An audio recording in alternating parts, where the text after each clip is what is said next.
Okay, सो आपको अभी तक किसी टॉपिक में कोई डाउट है? मैंने आपको मनी एंड बैंकिंग के लगभग 90% तक चैप्टर का टॉपिक्स कंप्लीट करवाए हैं। Any doubt till here? उसके बाद मैं आगे स्टार्ट करूंगी, बता दो आप। No ma'am. ओके, आपके स्कूल में क्या टॉपिक चल रहा है अभी?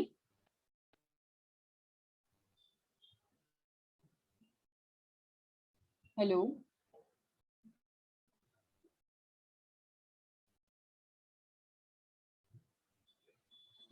हेलो नवनीत, आपके स्कूल में क्या टॉपिक चल रहा है? हेलो मैम, आपकी आवाज थोड़ी रुक रुक के आ रही है। Am I audible now? मेरी आवाज आ रही है अब? हाँ मैम। स्कूल में क्या टॉपिक चल रहा है? Ma'am, human capital formation in India. Okay, आपकी सेकंड बुक स्टार्ट करवाई हुई है मतलब सर ने? हाँ मैम, मतलब मैम ना दोनों ऐसा कर रहे हैं।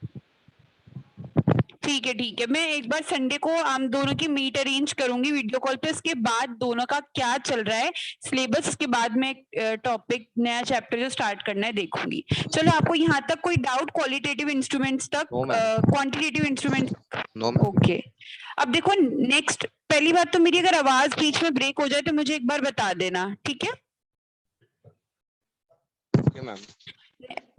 Next topic is the qualitative instruments. देखो, अब तक हमने जो पढ़ा है वो क्या पढ़ा है? हमने पढ़े थे कि आरबीआई सेंट्रल बैंक कैसे मनी सप्लाई कंट्रोल करता है। तो उसके दो मेथड थे, क्वांटिटेटिव एंड क्वालिटेटिव। हमने क्वांटिटेटिव में पढ़े सीआरआर, एसएलआर, बैंक रेट, ये सब चीजों के बारे में पढ़ा है। क्वालिटेटिव क्या होता है? देखो, क्वालिटेटिव के अंदर हम बेसिकली हम पढ़ेंगे मार्जिन रिक्वायरमेंट। मार्जिन रिक्वायरमेंट क्या होता है? देखो, मार्जिन रिक्वायरमेंट बेसिकली क्या होता है? डिफरेंस होता है तुम जो लोन लोगे और मार्केट वैल्यू ऑफ सिक्योरिटी जो तुम रखोगे। देखो, जब भी हम बैंक से लोन लेने जाते हैं ना, तो कभी भी हमें बैंक लोन ऐसे ही नहीं देता। फॉर एग्जाम्पल, आज तुम्हें अपना बिजनेस स्टार्ट करने के लिए 10 लाख रुपीज का लोन चाहिए, तो तुम्हें यूं ही नहीं मिल जाएगा 10 लाख रुपीज का लोन। तुम्हें उसके बदले अपनी कोई सिक्योरिटी बैंक के पास एज ए कोलेट्रल रूप में रखनी होगी, एज ए गिरवी रखनी होगी। तो जो तुमने रखा है, जो तुमने अमाउंट ऑफ लोन लिया है और तुमने जो सिक्योरिटी बैंक को दी है, क्यों दी है?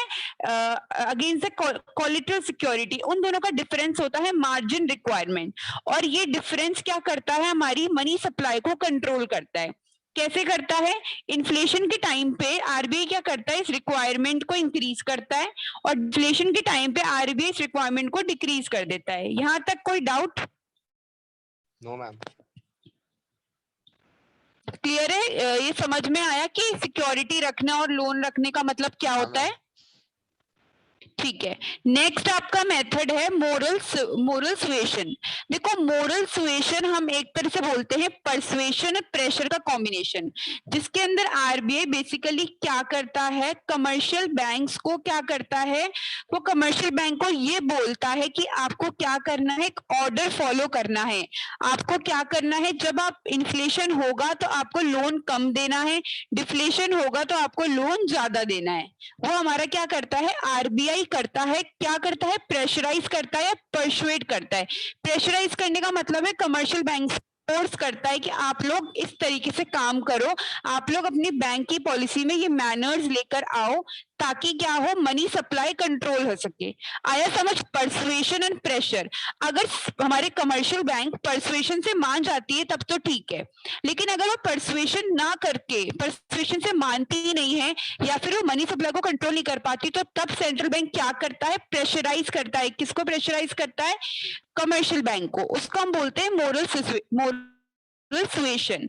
मोरल सुएशन में आरबीआई सेंट्रल बैंक, आरबीआई क्या करता है? कमर्शियल बैंक को गाइडलाइंस देता है, एक तरह से डायरेक्टिव्स इशू करता है कि आपको इस टाइम पे लोन को कम देना है, पब्लिक को आपको इस टाइम पे लोन को ज्यादा देना है। जैसे लोन को पब्लिक को वो कब कम में दे सकती है? एक मिनट। बेसिकली वो पब्लिक को कब कम में देगी लोन?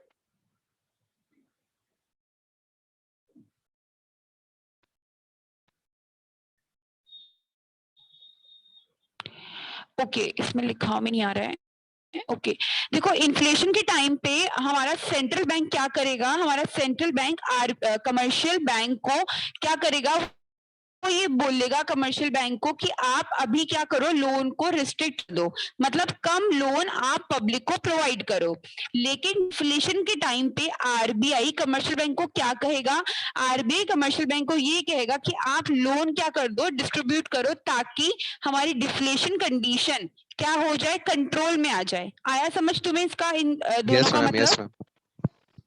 मैम। ठीक है, कोई डाउट तो नहीं है यहाँ नो तक? मैम। ओके ठीक है। अब देखो, मैंने तुम्हें ये जो चैप्टर्स पढ़ाए इसमें क्या, ओके एक मेथड और रहता है तुम्हारा selective credit control. Selective credit control में के अंदर क्या होता है, ये भी बिल्कुल मोरल सुएशन की तरह ही है, जिसमें सेंट्रल बैंक डायरेक्शंस देता है दूसरे बैंक्स को कि हमें क्या करना है, किस सेक्टर को कब लोन देना है, किस सेक्टर को कब लोन नहीं देना है।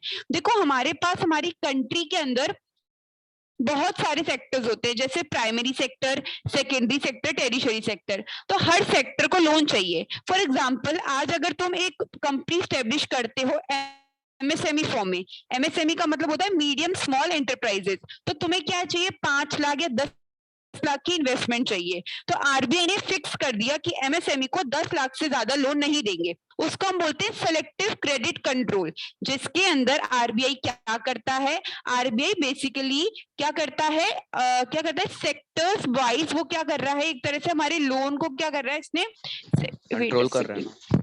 हाँ सेक्टर वाइज लोन को क्या कर दिया उसने, कंट्रोल कर दिया।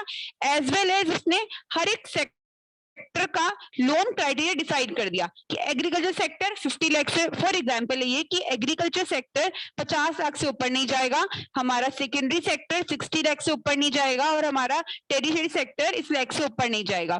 तो इसको हम बोलते हैं सिलेक्टिव क्रेडिट कंट्रोल। थोड़ा नाम से भी हमें पहचान लेना चाहिए कि जिसमें लिखा है सिलेक्टिव, मतलब आपको क्या करना है, थोड़ा ध्यान रखना है सेक्टर्स को लोन देते वाइज। ठीक है,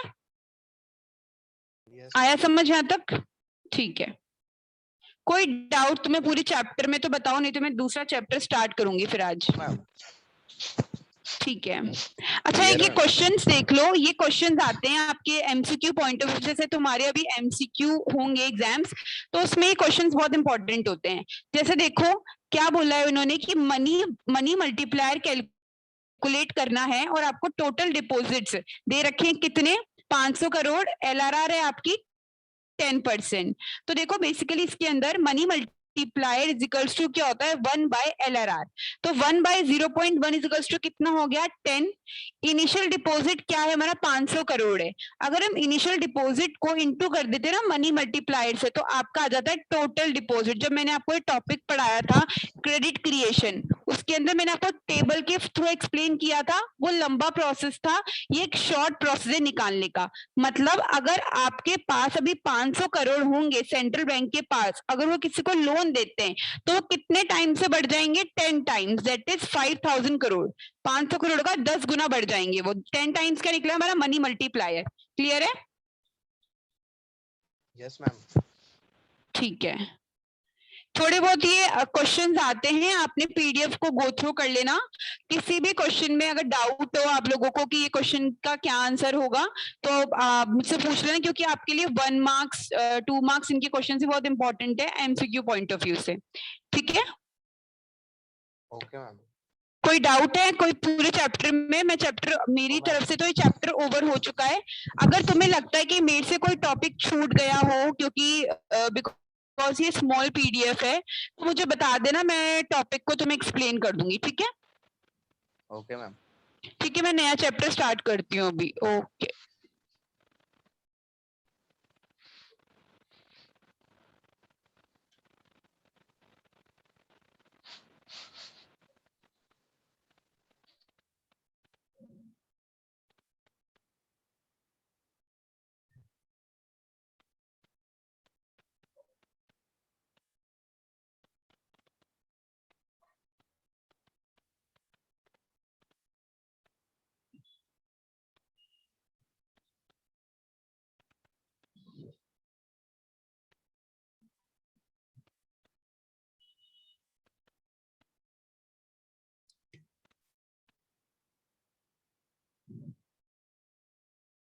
स्क्रीन शेयर हो रही है? मैम अभी तक दिखाया नहीं है, लिख रहा है कि अभी स्क्रीन शेयर हो रही है। अब हो गई होगी, देखो। हाँ मैम, यस मैम। ठीक है, अब देखो मैं तुम्हें आज थोड़ा व्हाइट बोर्ड के थ्रू पढ़ाऊंगी कि किस तरफ से तुम्हारा जो मैं चैप्टर स्टार्ट करने वाली हूँ वो इंट्रोडक्शन है मैक्रो इकोनॉमिक्स का। ठीक है, इंट्रोडक्शन ऑफ मैक्रो इकोनॉमिक्स। देखो तुम्हें कोई आइडिया है कि मैक्रो इकोनॉमिक्स क्या होता है? कोई आइडिया तुमने पढ़ा हो? No ma'am. देखो मैक्रो इकोनॉमिक्स का मतलब होता है, हम जब इकोनॉमी के बारे में क्या करते हैं, हम इकोनॉमी के अंदर जब एग्रीगेट का मतलब होता है जब हम इकोनॉमी को होल से स्टडी करते हैं। होल का मतलब जैसे फॉर एग्जांपल तुमने स्टडी करा कि हमारी कंट्री में अभी पॉपुलेशन है 1.3 बिलियन। ठीक है, तो हमारी कंट्री में जितने भी लोग क्या कर रहे हैं, पैसा अर्न कर रहे हैं, तो उनकी इनकम क्या होगी? इसको हम बोलते हैं क्या? National income. National income. समझ आया कि मैक्रो इकोनॉमिक्स के अंदर हम क्या करते हैं? एग्रीगेट्स की स्टडी करते हैं, जो हमें बेसिकली क्या बताता है? हमें ये बताता है कि हमारी इकोनॉमी एज ए होल से स्टडी हो रही है। हम इकोनॉमी के अंदर स्मॉल पार्ट्स को नहीं देखते, नो स्मॉल पार्ट्स। हम सिर्फ क्या देखते हैं? ओनली होल पार्ट्स को, कि एज ए टोटल क्या होगा, एज ए टोटल। आया समझ कॉन्सेप्ट मैक्रो इकोनॉमिक्स का? Yes ma'am. ठीक है, अब देखो नेक्स्ट मैं थोड़ा तुम्हें इंट्रोडक्शन लाइक फीचर्स थोड़ा सा बता देती हूँ मैक्रो इकोनॉमिक्स के। वेट,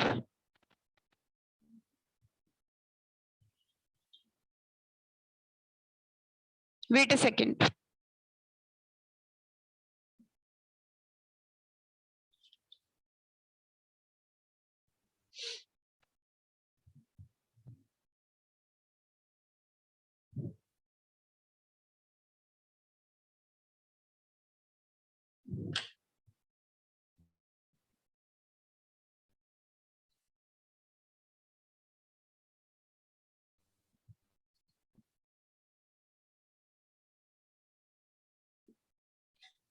अच्छा, तुम्हें माइक्रो और मैक्रो में डिफरेंस पता है? कुछ आइडिया? No ma'am. कोई डिफरेंस नहीं पता?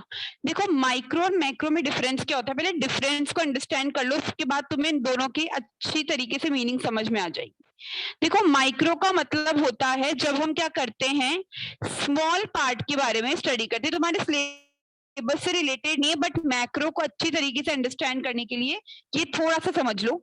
देखो मैक्रो में क्या होता है, हम स्मॉल पार्ट के बारे में स्टडी कर रहे हैं। जैसे स्मॉल पार्ट मतलब इंडिविजुअल डिमांड, कि अगर आज तुम बाजार में कोई टी का पैकेट लेने जाते हो, तुमने रेड लेबल की टी खरीदी, रेड लेबल की टी खरीदी, तो तुमने इस रेड लेबल की 30 पैकेट्स की डिमांड करी, तो तुम्हारे लिए 30 पैकेट्स क्या होंगे? Individual demand. ठीक है, समझ आया? Yes ma'am. लेकिन मैक्रो के अंदर हम क्या करते हैं? मैक्रो के अंदर हम होल की स्टडी करते हैं। होल का मतलब 1.3 बिलियन जो पॉपुलेशन है वो टोटल कितना कमा रही है, तो जिसको हम कैसे एक्सप्रेस करते हैं? नेशनल इनकम की तरह। नेशनल इनकम की तरह। समझ आया मैक्रो और माइक्रो में क्या डिफरेंस होता है? मैम एक बार फिर से एक्सप्लेन करेंगे, थोड़ा डाउट है। हाँ देखो, मैं तुम्हें बताती हूँ मैक्रो माइक्रो में क्या डिफरेंस आता है। बेसिकली माइक्रो को बोलते हैं हम स्मॉल, और मैक्रो का मतलब होता है होल। जब हम होल के बारे में स्टडी करते हैं, हमारी इकोनॉमी के अंदर जब हम एग्रीगेट्स की स्टडी करते हैं, एग्रीगेट्स जैसे एग्जांपल देती हूँ, हमारी कंट्री की पॉपुलेशन क्या है? 1.31 बिलियन। तो उस कंट्री की पॉपुलेशन में जो भी लोग एम्प्लॉयड हैं, कितने लोग एम्प्लॉयड होंगे? मान लो फॉर एग्जांपल 1.20 बिलियन लोग एम्प्लॉयड होंगे, तो वो कितना कमा रहे हैं उसको हम कैसे पता करेंगे? तुम्हें न्यूज में आता रहता है कि आज हमारी कंट्री की नेशनल इनकम इतनी हो गई, तो नेशनल इनकम मैक्रो का पार्ट है, मैक्रो इकोनॉमिक्स का पार्ट है। आया समझ अब? Yes ma'am. ठीक है, और भी इसके एरिया होते हैं, जैसे मैं तुम्हें बताती हूँ, और एरिया मैक्रो इकोनॉमिक्स के हैं। वेट,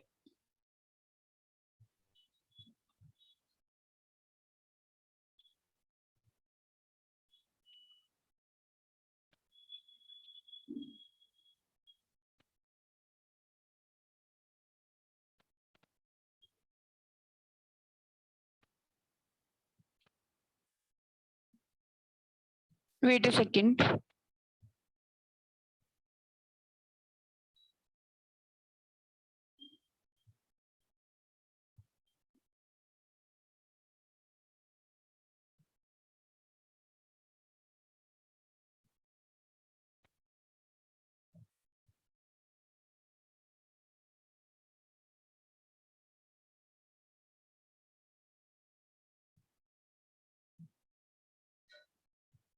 देखो जो और एरिया मैक्रो इकोनॉमिक्स के अंडर आते हैं वो कौन कौन से हैं। पहला मैंने तुम्हें बताया क्या, नेशनल इनकम, ये मैक्रो इकोनॉमिक्स के अंदर आने वाले पार्ट हैं। सेकंड आ जाएगा तुम्हारा एग्रीगेट डिमांड। एक होता है इंडिविजुअल डिमांड, एक होता है एग्रीगेट। एग्रीगेट डिमांड का मतलब होता है कि तुम्हारी इकोनॉमी के अंदर जो टोटल पर्सन है वो कितना डिमांड कर रहे हैं, ठीक है। नेक्स्ट आएगा एग्रीगेट सप्लाई। यहाँ तक क्लियर है? 3 पॉइंट्स ये इसके पार्ट हैं। नेक्स्ट आएगा तुम्हारा लाइक तुम देख सकते हो कि फुल एम्प्लॉयमेंट। फुल एम्प्लॉयमेंट भी हमारे मैक्रो इकोनॉमिक्स का पार्ट होता है। ये सब हम मैक्रो इकोनॉमिक्स के अंदर स्टडी करते हैं। इनके इंडिविजुअल चैप्टर्स होंगे जो तुम स्टडी करोगे, ठीक है। और भी बहुत सारे पार्ट है बट अभी कॉन्सेप्ट के लिए सिर्फ इतना ध्यान रख लो, ठीक है। अब हम पढ़ेंगे क्या आता है हमारा features of macro economics. Macro economics के क्या क्या फीचर्स हैं। देखो सबसे पहला फीचर जो है वो है स्टडी ऑफ एग्रीगेट्स।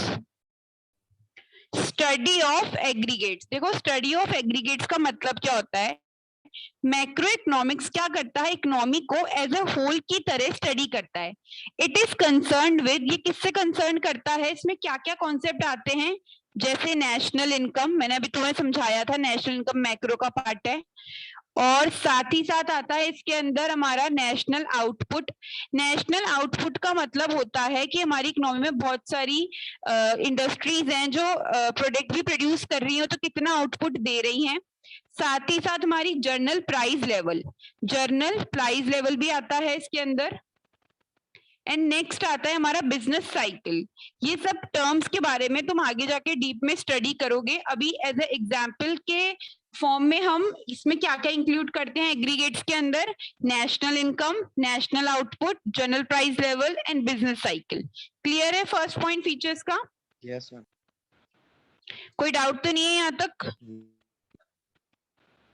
ठीक है। सेकंड, आपका सेकंड फीचर आता है मैक्रो इकोनॉमिक्स का इनकम थ्योरी।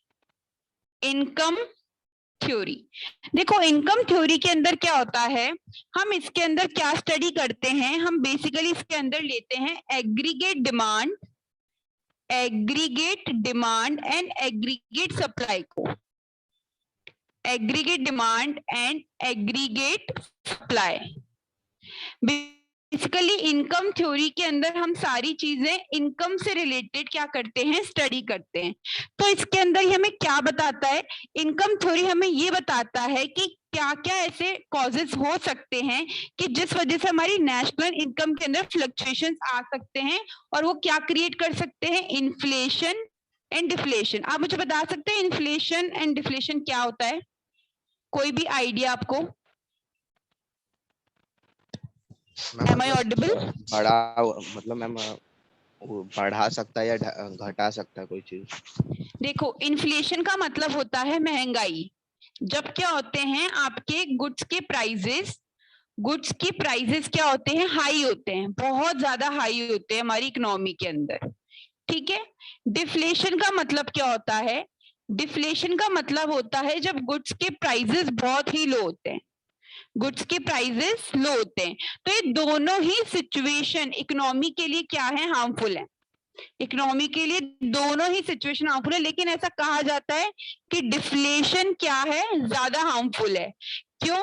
क्योंकि डिफ्लेशन से क्या होता है, देखो इन्फ्लेशन से तो कंज्यूमर को नुकसान होता है, लेकिन डिफ्लेशन से हमारी इकोनॉमी के अंदर जो भी बिजनेसमैन होते हैं, जो हमारे लिए सामान प्रोड्यूस करते हैं, जो सर्विसेज देते हैं, उन सबको नुकसान होता है, ठीक है।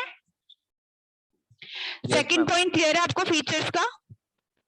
हाँ ठीक है। अब आ जाओ, नेक्स्ट आता है आपका थर्ड पॉइंट है फीचर्स का, जनरल इक्विलिब्रियम एनालिसिस। अब इसका मैं मतलब अभी आपको समझाऊंगी। Journal equilibrium analysis. इसका मतलब ये होता है कि मैक्रो इकोनॉमिक्स क्या करता है, लार्ज एग्रीगेट्स में डील करता है। क्या करता है, लार्ज एग्रीगेट्स। जैसे लार्ज एग्रीगेट्स मैंने आपको अभी एग्जांपल दिया था, national income. National income large aggregates का पार्ट है, क्योंकि उसके अंदर जितने भी लोग पैसा कमा रहे हैं इंडिया के अंदर, सबकी इनकम आएगी। ठीक है, क्लियर है जनरल इक्विलिब्रियम का मतलब। और साथ ही साथ फंक्शनल रिलेशनशिप के अंदर भी डीलिंग करता है। दैट इज हमारे लार्ज एग्रीगेट्स और फंक्शनल रिलेशनशिप में क्या रिलेशनशिप है, उसको हम बोलते हैं जनरल इक्विलिब्रियम एनालिसिस। देखो जनरल इक्विलिब्रियम क्या बताता है हमें, एडी। एडी का मतलब होता है एग्रीगेट डिमांड, एएस का मतलब होता है एग्रीगेट सप्लाई। इन सब के बारे में हमें क्या बताता है, इंफॉर्मेशन देता है हमारी होल इकोनॉमी पे, पूरी इकोनॉमी पे क्या इफेक्ट करने वाला है उसके बारे में इंफॉर्मेशन देता है। क्लियर है, 3 पॉइंट में कोई डाउट मैं रिपीट कर देती हूँ। पहला पॉइंट हमने पढ़ा एग्रीगेट्स, सेकंड पॉइंट हमने पढ़ा था इनकम थ्योरी, मैक्रो इकोनॉमिक्स इसमें भी डील करता है। थर्ड पॉइंट हमने पढ़ा जनरल इक्विलिब्रियम एनालिसिस। कोई डाउट तीनों पॉइंट तक, क्योंकि ये बहुत बेस है, इसको पढ़। हाँ, जर्नल इक्विलिब्रियम एक बार फिर से वो करेंगी। देखो जनरल इक्विलिब्रियम एनालिसिस का मतलब होता है जो क्या करता है, लार्ज एग्रीगेट जैसे नेशनल इनकम हो गया है, एग्रीगेट डिमांड हो गया है, उनमें डीलिंग करता है और उनके फंक्शनल रिलेशनशिप में। जनरल इक्विलिब्रियम का मतलब होता है जब हम क्या करते हैं, एग्रीगेट डिमांड, एग्रीगेट सप्लाई और हमारी मान लो एक तरह से जनरल प्राइस लेवल पे क्या इफेक्ट पड़ेगा हमारी होल इकोनॉमी पे, वो हमें जनरल इकोनॉमी पे। देखो हमेशा ऑलवेज मैक्रो इकोनॉमिक्स के बारे में एक चीज ध्यान रखो, मैक्रो इकोनॉमिक्स में हमेशा हर चीज होल इकोनॉमी पे इफेक्ट पड़ती है, पूरी इकोनॉमी पे करती है, ना कि नॉट किसी इंडिविजुअल पे नहीं पड़ता। हम सिर्फ एक इंडिविजुअल को यहाँ नहीं देखते, पूरी इकोनॉमी को देखते हैं।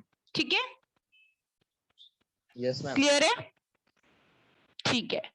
अब आ जाओ तुम्हारा फोर्थ पॉइंट फीचर्स का। फोर्थ पॉइंट आपका आता है एक तरह से लंपिंग मेथड। फोर्थ पॉइंट के अंदर हम इसके अंदर फीचर के अंदर है लंपिंग मेथड। मैं इसका मतलब समझाती हूँ। लंपिंग मेथड, लंपिंग मेथड का मतलब, इसका कहने का मतलब है हम इकोनॉमी इसमें क्या करते हैं, we study the economy, we study the economy as a whole, as a whole के बारे में स्टडी करते हैं रेदर देन अ पार्ट। जैसे मैंने आपको पहले ही बोला था कि माइक्रो के अंदर हम एक स्मॉल पार्ट देखते हैं, जबकि मैक्रो के अंदर हम इकोनॉमी का पूरा होल पार्ट देखते हैं, पूरी इकोनॉमी को लेके चलते हैं। ठीक है, तो जिससे क्या होता है, देखो लंपिंग मेथड से हम माइक्रो एंड मैक्रो दोनों में ही क्या कर सकते हैं, डिफरेंस पता कर सकते हैं। कैसे, जैसे इसमें बोल दिया होल क्या है, मैक्रो है, पार्ट क्या है, माइक्रो है। क्लियर है ये आपको पॉइंट फीचर्स का? मैम एक बार फिर से करेंगे। देखो लंपिंग मेथड का मतलब होता है कि लंपिंग मेथड क्या स्टडी करता है, इकोनॉमी को स्टडी करता है एज अ होल, पूरे को लेके चलता है, रेदर देन अ पार्ट, किसी पार्ट के बजाय वो लेता है इकोनॉमी को, कैसे, होल इकोनॉमी के बारे में स्टडी करता है। और लंपिंग मेथड से हम क्या कर सकते हैं, डिफरेंस निकाल सकते हैं। मैंने भी आपको एक डिफरेंस बताया था माइक्रो एंड मैक्रो का, तो वो इस मेथड से हम निकाल सकते हैं। माइक्रो एंड मैक्रो में क्या डिफरेंस पाया हमने कि माइक्रो क्या है, स्मॉल पार्ट है, एंड मैक्रो क्या है, होल पार्ट है। क्लियर है? Yes ma'am. ठीक है, यहाँ तक कोई डाउट फोर्थ फीचर्स तक? No ma'am. ठीक है, नेक्स्ट इज द, अब तुम्हारा नेक्स्ट आता है पॉलिसी ओरिएंटेड। फिफ्थ पॉइंट है पॉलिसी ओरिएंटेड। देखो पॉलिसी ओरिएंटेड का क्या मतलब होता है, पॉलिसी ओरिएंटेड का मतलब होता है कि हमें मैक्रो इकोनॉमिक्स क्या सजेस्ट करता है, मैक्रो इकोनॉमिक्स हमें सजेस्ट करता है, बताता है, क्या बताता है, वेरियस इकोनॉमिक पॉलिसीज के बारे में, वेरियस इकोनॉमिक पॉलिसीज के बारे में जो हमारी कंट्री के डेवलपमेंट के लिए क्या करती है, हेल्पफुल रहती है। ठीक है, साथ ही साथ हमें क्या बताता है, ऐसी इकोनॉमिक पॉलिसीज बताता है जिससे क्या हो, हमारा इकोनॉमिक ग्रोथ क्या हो, बढ़े, इंक्रीज इकोनॉमिक ग्रोथ, हमारी इकोनॉमिक ग्रोथ बढ़े, इकोनॉमिक ग्रोथ एंड साथ ही साथ क्या हो, हमारी एम्प्लॉयमेंट भी जनरेट हो, जनरेट एम्प्लॉयमेंट। ये सब चीजें कौन बताता है हमें? Macro economics. मैक्रो इकोनॉमिक के हेल्प से क्या होती है, बहुत सारी वेरियस पॉलिसीज आती हैं कंट्री में, जिससे इकोनॉमिक ग्रोथ बढ़ता है, एम्प्लॉयमेंट बढ़ती है, और एक और चीज होती है इन्फ्लेशन और डिफ्लेशन, क्या होता है, कंट्रोल रहता है।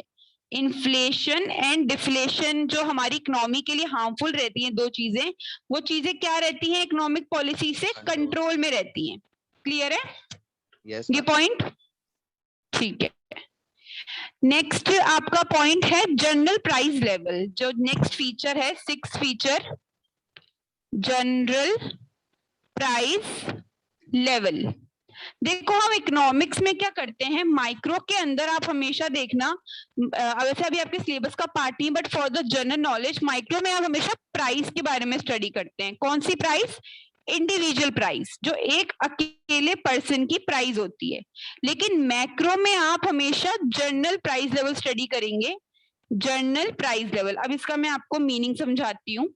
देखो जनरल प्राइस लेवल का मतलब क्या होता है, बेसिकली हम इसको क्यों डिटरमिन करते हैं, क्योंकि हमें क्या करना होता है, जीपीएल होता है, GPL means general price level, ये सारी प्राइस का एवरेज होता है। अब देखो मैंने आपको मैक्रो इकोनॉमिक्स जब पढ़ाया तो मैंने आपको होल चीज बोली थी, तो हम इधर भी क्या लेंगे, होल चीज का कॉन्सेप्ट लगाएंगे, that is average of all the prices of goods and services. हमारी कंट्री में जितने भी गुड्स एंड सर्विसेज सेल हो रहे हैं या फिर प्रोड्यूस हो रहे हैं, उन सब की प्राइसेस का एवरेज होता है जनरल प्राइस लेवल, उसको हम बोलते हैं जीपीएल, और ये मैक्रो का पार्ट होता है एज अ होल। क्लियर है ये पॉइंट आपको? Am I audible? Yes ma'am.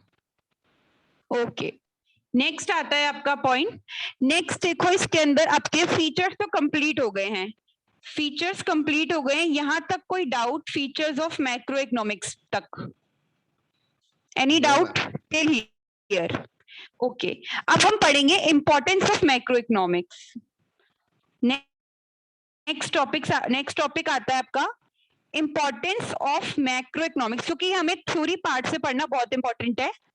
हमने फीचर्स पढ़ी मैक्रो इकोनॉमिक्स की, आप मुझे कुछ इंपॉर्टेंस बता सकते हो, मतलब थोड़ा बहुत फीचर्स और कॉन्सेप्ट समझ के, कोई भी इंपॉर्टेंस आपके दिमाग में आती हो कॉन्सेप्ट से? मैम वो मतलब वो एक अकेला मैम मतलब वो किसी एक अकेले कंपनी को मतलब वो इफेक्ट नहीं करता, पूरे होल कंट्री को इफेक्ट करता है। ठीक है, इससे फायदा क्या होगा, कुछ बता सकते हो? क्योंकि इंपॉर्टेंस के अंदर हम बेनिफिट्स ही लेते हैं एक तरह से, तो मैक्रो इकोनॉमिक्स से हमारी कंट्री को क्या फायदा हो सकता है? क्यों पढ़ रहे हो मैक्रो इकोनॉमिक्स? माइक्रो ही पढ़ लेते, कोई रीजन, कुछ भी थोड़ा बहुत आइडिया?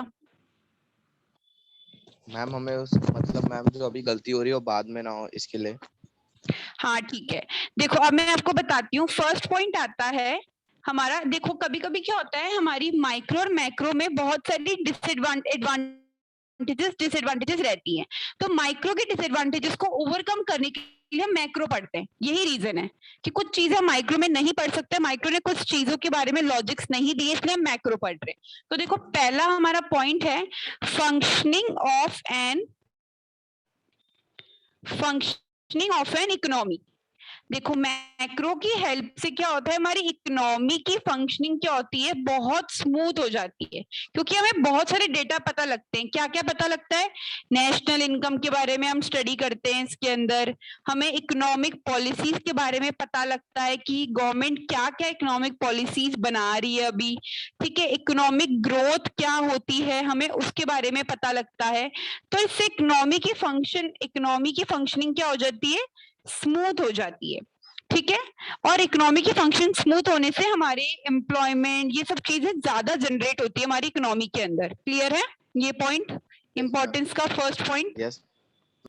ठीक है, अब देखो सेकंड पॉइंट जो है हमारी इंपॉर्टेंस का, वो है economic fluctuation. Economic fluctuation, economic fluctuation का मतलब क्या होता है? देखो हमारी कंट्री में क्या होता है, आपको पता है, इन्फ्लेशन डिफ्लेशन पार्ट है हमारी कंट्री का, ये ऐसी चीजें हैं जिससे प्राइजेस बढ़ती है घटती रहती है, तो ये इकोनॉमिक फ्लक्चुएशन का एक पार्ट है, एक तरह से फॉर्म है। तो हमारी इकोनॉमी के अंदर बहुत सारी इकोनॉमिक फ्लक्चुएशंस आती हैं, कभी प्राइस बढ़ रही है, कभी प्राइस घट रही है, तो इससे क्या होता है, इकोनॉमिक फ्लक्चुएशंस होती है। तो मैक्रो इकोनॉमिक की जो पॉलिसीज है, मैंने आपको पॉलिसीज बताया था कि गवर्नमेंट पॉलिसीज लेके आती है, तो वो पॉलिसीज हमें क्या कर रही है, हेल्प कर रही है कंट्रोल करने में। क्या कंट्रोल करने में, ईएफ को, ईएफ मींस इकोनॉमिक फ्लक्चुएशंस को कंट्रोल करने में कभी कभी हमारी मैक्रो इकोनॉमिक्स हेल्प करती है। मैक्रो इकोनॉमिक्स का कौन सा कॉन्सेप्ट, इकोनॉमिक पॉलिसीज। क्लियर है यहाँ तक? Yes ma'am. Shall I pursue? Yes ma'am. यहाँ तक क्लियर है? Okay. Third point is national income. देखो ये नेशनल इनकम पॉइंट तो तुम्हें मैक्रो इकोनॉमिक्स में हर एक टॉपिक में दिखेगा, फीचर्स के अंदर, इंपॉर्टेंस के अंदर, बेनिफिट्स के अंदर, ये पॉइंट होता ही है, क्योंकि ये मोस्ट इंपॉर्टेंट चैप्टर भी होता है मैक्रो का और मोस्ट इंपॉर्टेंट पार्ट होता है मैक्रो इकोनॉमिक्स का। ठीक है, तो नेशनल इनकम क्या होती है? नेशनल इनकम बेसिकली हमारी क्या होती है, टोटल ऑफ इनकम, वो इनकम का टोटल होता है जो अर्न कर रहे हैं हमारी कंट्री में, अर्न इन अवर कंट्री। जो भी लोग हमारी कंट्री में कमा रहे हैं उनका टोटल होता है हमारा नेशनल इनकम। ठीक है, एंड साथ ही साथ नेशनल इनकम के अंदर हम एनएफआईए भी लेते हैं। एनएफआईए का मतलब होता है net factor income from abroad. For example कोई ऐसा पर्सन है जो इंडिया से बाहर गया और बाहर जाके वो अर्निंग कर रहा है, तो वो वहां का तो रेसिडेंट नहीं हुआ है, तो अभी इंडिया का ही रेसिडेंट, तो एनएफआईए भी नेशनल इनकम के अंदर इंक्लूड होगी। तो उसकी इनकम जो कमा रहा है वो इंडिया की नेशनल इनकम के अंदर काउंट होगी। क्लियर है कॉन्सेप्ट? नेशनल इनकम के अंदर दो इनकम आती है, डोमेस्टिक इनकम प्लस एनएफआईए। हाँ जी बोलो। हाँ मैम क्लियर। ठीक है, देखो नेशनल इनकम के बिना, विदाउट अ नेशनल इनकम, अगर नेशनल इनकम नहीं होता है, अगर ये नहीं होता है तो क्या होगा, हमारे लिए पॉसिबल नहीं होगा कि हम इकोनॉमिक पॉलिसीज बना पाए। देखो क्यों, मैंने तुम्हें जब इकोनॉमिक पॉलिसीज का पॉइंट पढ़ाया था तो उसके अंदर इकोनॉमिक पॉलिसीज जब गवर्नमेंट बनाती है तो क्या देखकर बनाती है कि कंट्री के अंदर कौन से एरिया हैं, कौन से एरिया हैं जिन पे हमें पैसा क्या करना है, हमारी मनी इन्वेस्ट करनी है। तो हमें कैसे पता लगेगा, हमें नेशनल इनकम से पता लगेगा कि किस एरिया में नेशनल इनकम ज्यादा है, किसमें कम है। इससे हम देख करके गवर्नमेंट क्या करती है, इकोनॉमिक पॉलिसीज निकालती है। जैसे गवर्नमेंट ने बहुत सारी पॉलिसीज निकाली थी बीच में, प्रधानमंत्री आवास योजना, ये हाउसेज देते थे, या फिर हाउस के लिए जो ये लोन होती है वो इजीली सैंक्शन हो जाती है। ये सब, ये जो पॉलिसीज निकलती है इसका बेस क्या होता है, बेस होता है नेशनल इनकम। क्लियर है? Yes ma'am. Have you clear all the points? Yes ma'am. Okay, next अभी आता है हमारा जो नेक्स्ट पॉइंट पढ़ेंगे, थ्री फीचर्स हो गए, थ्री इंपॉर्टेंस हो गई हैं। Fourth point is the economic development. Economic development, देखो इकोनॉमिक डेवलपमेंट का मतलब क्या होता है, जब हमारी कंट्री के अंदर हम देखते हैं कि बहुत सारी ग्रोथ तो हो रही है, मतलब लोग पैसा तो कमा रहे, एक होता है ग्रोथ, एक होती है डेवलपमेंट। सबसे पहले तो इन दोनों में डिफरेंस समझ लेते हैं, फिर तुम्हें अपने आप समझ में आ जाएगा कि ये होता क्या है। देखो ग्रोथ का मतलब हम किस हिसाब से देखते हैं, नंबर के हिसाब से, कि कितना लोग पैसा कमा रहे हैं, कितने एम्प्लॉयड है, वो होती है हमारी ग्रोथ। बट डेवलपमेंट में हम क्या लेते हैं, क्वांटिटेटिव फैक्टर्स भी लेते हैं, साथ ही साथ प्लस क्वालिटेटिव। क्वालिटेटिव का मतलब लिटरेसी रेट हो गया, आपकी लिटरेसी रेट के साथ साथ आपकी जैसे बर्थ रेट होती है, डेथ रेट होती है, ये सब किसके अंदर आते हैं, हमारी क्वालिटेटिव फैक्टर्स के अंदर आते हैं। तो डेवलपमेंट में सिर्फ हमारी कंट्री के अंदर ये नहीं देखा जाता कि पैसा कितना कमाया जा रहा है, साथ ही साथ हम ये भी देखते हैं कि कंट्री में एजुकेशन सिस्टम कैसा है, कंट्री में हम नेचुरल रिसोर्सेज भी देखते हैं कि कंट्री का नेचुरल रिसोर्सेज क्या है, literacy rate, birth rate, death rate, ये सब हमारी डेवलपमेंट में होता है। तो देखो हमारी मैक्रो इकोनॉमिक्स कैसे इकोनॉमिक डेवलपमेंट में हेल्प करती है, इकोनॉमिक पॉलिसीज जो बनाई जाती हैं, इकोनॉमिक पॉलिसीज जो भी बनाई जाती हैं, हमारी इकोनॉमिक पॉलिसीज जो हम रन करते हैं, हाँ कंट्री को क्या कहते हैं स्मूथ फंक्शनिंग के लिए, उससे इकोनॉमिक डेवलपमेंट एनहांस होता है। Economic development means quantitative plus qualitative. यहाँ तक कोई डाउट तुम्हें इंपॉर्टेंस तक? No ma'am. ठीक है, नेक्स्ट आपका इसमें इंपॉर्टेंस का पॉइंट आता है नेक्स्ट जो हमारा इंपॉर्टेंस का पॉइंट है वो है study of macro economic variables. Study of macro economic variables. देखो स्टूडेंट्स, इसके अंदर क्या होता है, हम मैक्रो इकोनॉमिक वेरिएबल्स से क्या समझते हैं? मैक्रो इकोनॉमिक वेरिएबल्स मतलब जो एग्रीगेट्स होते हैं। तो हम इसके अंदर हम टोटल इनकम, टोटल आउटपुट, ये सब क्या है? वेरिएबल्स है मैक्रो इकोनॉमिक्स के, जिसके बारे में हम स्टडी कर रहे हैं। टोटल इनकम, टोटल आउटपुट, साथ ही साथ जीपीएल, जनरल प्राइस लेवल। आप मुझे बता सकते हैं जनरल प्राइस लेवल क्या होता है? Am I audible? General price level क्या होता है?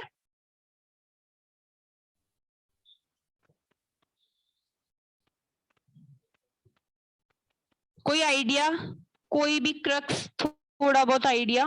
बिकॉज अभी हमने अभी ये टॉपिक पढ़ा है, इसलिए।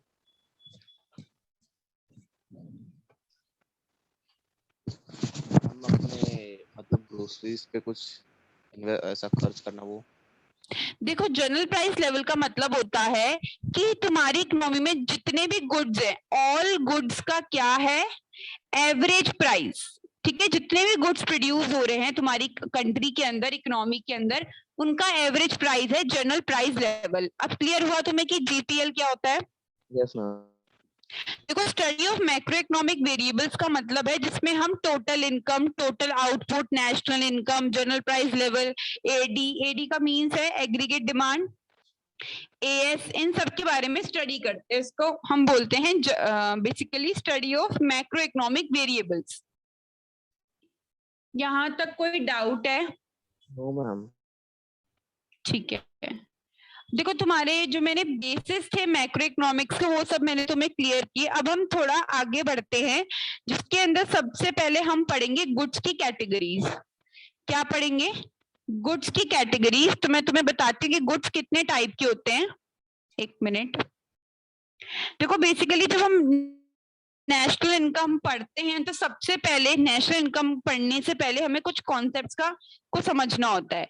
तो फर्स्ट जो टाइप आता है गुड्स का वो होता है कंजम्पशन